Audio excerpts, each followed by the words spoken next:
Faites pas attention au bordel, je suis en plein déménagement. J'ai eu un texte vite fait, mais c'est juste pour amorcer le tout, quoi. Alors avant qu'on me dise que c'est un ego trip, ça c'était pour des tournages. Quelques jours j'étais à Paris, il y a un truc qui s'appelle la Pride. Je sais pas si vous connaissez trop. Ça fait longtemps que j'avais envie de la faire et du coup je me suis dit je vais y aller et faire 2-3 interviews comme ça vite fait bien fait, quoi. Moi je m'appelle Zoé. Et moi je m'appelle Lydie. Bonjour, alors moi c'est Pink Narcissa, on peut me retrouver sur les réseaux, sur Instagram. Et puis Céline. Céline, amie de Pink. Alors moi c'est Stella et je suis accompagnée de mon amie. Moi je m'appelle Sam. Du coup moi je m'appelle Catel. Moi je m'appelle Elliot. Alors moi je suis Sabine. Moi c'est May. Je suis pansexuel. Je prends tout le spectre LGBT et puis c'est là donc je me reconnais le plus. Certes la définition est chelou mais bref, TMTC, chacal. Et c'est toujours compliqué de s'assumer dans cette case-là, dans ces cases-là, surtout à la campagne. Moi, c'est là-dedans que j'ai grandi. Donc, il a vraiment fallu que je me casse pour vivre ma sexualité, mon identité à part entière. Parce que oui, la sexualité fait partie de l'identité. Se découvrir dans un groupe qui se construit, c'est souvent extrêmement toxique. Et ça, c'est dans une société qui est de plus en plus homophobe, malgré les progrès qu'on puisse annoncer, en fait. En 2018, c'était 184 violences physiques homophobes. En 2024, c'était 266. Pas besoin d'expliquer quelle est l'idéologie qui monte en même temps que ces violences. Au bout d'un moment, on vit tous dans cette même société française. Parce que oui, ça c'est les stats. En France seulement. Militer pour la cause LGBTQIA+, et montrer qu'on peut avoir tous nos droits et qu'on peut être fier de nous. Exactement pareil. Bon, après si je peux ajouter quelques hommes à ma boulangerie, moi ça me va. Oui, totalement. Ouais, vraiment, encore, c'est beaucoup trop important. Je pense par rapport aux agressions que subissent certaines personnes LGBT encore aujourd'hui, ça montre que c'est super important et qu'il faut le faire parce que c'est pour montrer qu'on existe, qu'on est là et que on doit faire valoir nos droits. Aujourd'hui, je dirais même plus que jamais, en même temps j'ai l'impression qu'on dit ça presque tous les ans. Avec ce qui se passe en Europe, à travers le monde et surtout en Europe et puis même en France quand on voit que Valérie Pécresse supprime des subventions, oui, c'est de plus en plus important même, je pense. En partant du principe que le monde ne sera jamais vraiment libre des inégalités par rapport aux sexualités, je pense que la Pride, en plus d'être une manière de célébrer qui on est, c'est toujours quelque chose d'inhéremment politique qui proteste contre toutes les injustices. Ça se voit, il y a beaucoup de monde aujourd'hui déjà. Je trouve que c'est important. Oui, et puis aussi pour les droits, en France ça va encore, même s'il y a encore des choses à améliorer dans la tête des gens, je pense. Mais c'est aussi pour faire les droits pour les gens dans les autres pays hors de la France. Dans le monde, il y a encore du progrès à faire, je pense. Alors pour moi, me concernant, c'est ma première Pride aujourd'hui. C'est la première fois que je viens et je viens accompagner ma copine. Et aussi, c'est très important pour moi d'être là d'un point de vue non seulement représentation, mais d'un point de vue politique aussi. On fait face à une recrudescence du fascisme et c'est quand même très compliqué aujourd'hui pour nous de le vivre. En tout cas, l'atmosphère nous est néfaste. On essaie quand même de le vivre au mieux tant qu'on peut. Écoute, moi pareil, je suis là pour être là avec ma copine. On a des amis qui sont avec nous, qui sont en arrière-plan. On est là pour être présente, pour représenter. Il y a plus de personnes trans que les autres éditions que j'ai fait et ça fait plaisir, ça met à l'aise. Espérons que notre présence mettra à l'aise d'autres personnes trans et peut-être qu'elles verront cet enregistrement et viendront l'année prochaine. Il y a quelques années, on sentait déjà qu'il y avait une sorte de repoussoir déjà avec le mariage pour tous, du fait qu'il y avait énormément de gens qui luttaient contre les droits des personnes gays et lesbiennes dans la rue.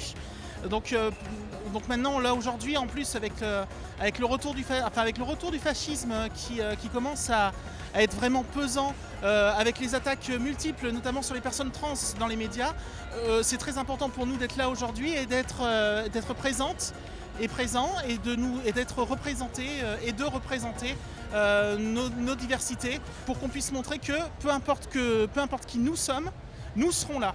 L'homosexualité c'est illégal dans 70 pays et pourtant le groupe Eros se dit que la priorité pour la cause des gays c'est d'être moins gay. Bref, il se tire une balle dans le pied tout seul, je sens qu'ils le sont aussi, gays. Mais pourquoi pas après tout? Mais en fait Eros c'est comme Nemesis, ils instrumentalisent une cause uniquement pour être xénophobes, racistes et que ça passe parce qu'ils défendent une bonne cause. On a déjà parlé de ça, de faire des mauvaises choses pour les bonnes raisons et du coup ça les rend excusables. Un peu comme tuer quelqu'un uniquement parce que c'est un énorme psychopathe. Est-ce que ça règle le problème? Non. Et en fait, t'as juste légitimé une action qui, après, va légitimer d'autres trucs. Donc légitimer des groupes comme Eros et Nemesis, c'est légitimer des choses bien pires à l'avenir. En 2016, il y avait seulement 6% de la population française qui se disait LGBT. Et maintenant, aujourd'hui, c'est 10%. On voit qu'il y a un progrès. Il y a un petit progrès, mais il y a un progrès quand même. Il y a encore des gens qui ont du mal à s'ouvrir. Le coming out est encore compliqué. C'est pas parce qu'on est une minorité, parce qu'on peut encore voir des gens qui ne disent pas être LGBT, machin. Et ça, c'est parce qu'il y a encore une grande oppression dans la société, qui est réglée, objectivement, en fait. Bref, faire partie de la communauté, c'est encore dangereux aujourd'hui, quoi. Je dirais oui en soi. Oui, mais en même temps, pas obligatoire. Enfin, genre, si tu te sens pas de le faire tout de suite, bah, Ouais, t'as tout ton temps et tu le fais quand tu le veux et quand tu le sens. Et tu le fais avec les gens à qui t'as envie de le faire. Pas obligé de le faire à ta famille parce que c'est ta famille. Non, si tu sens que ta famille, elle est pas ouverte, Don't go. non, don't go.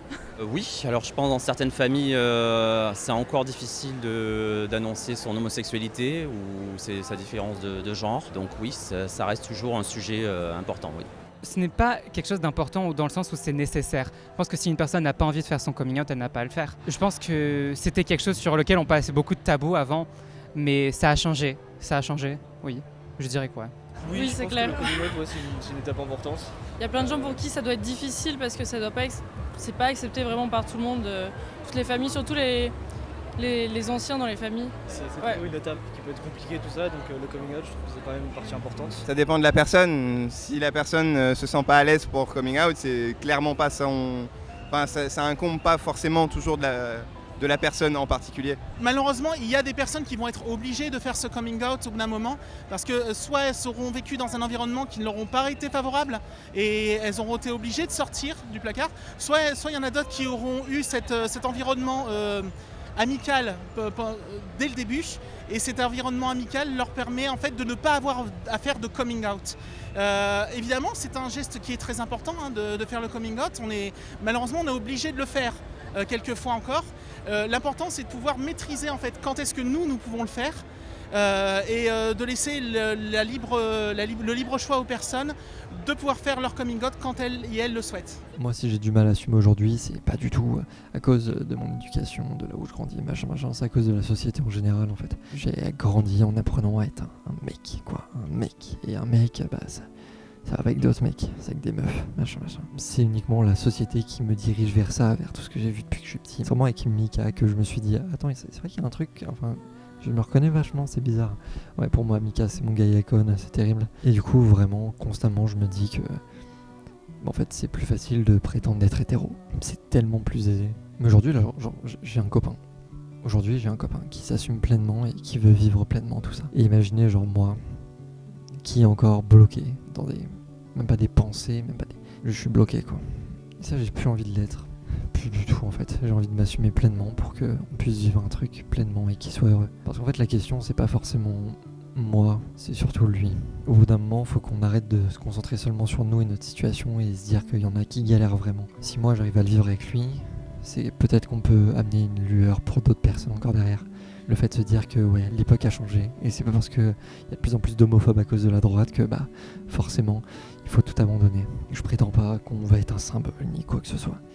Parce qu'il y en a déjà des symboles, il y en a une tonne. Mais si des gens random arrivent à s'assumer pleinement, ils pourront pousser d'autres gens random à s'assumer pleinement. T'as pas besoin d'avoir la visibilité d'une star pour être toi en fait. Et ça, je crois que j'ai mis trop de temps à le prendre.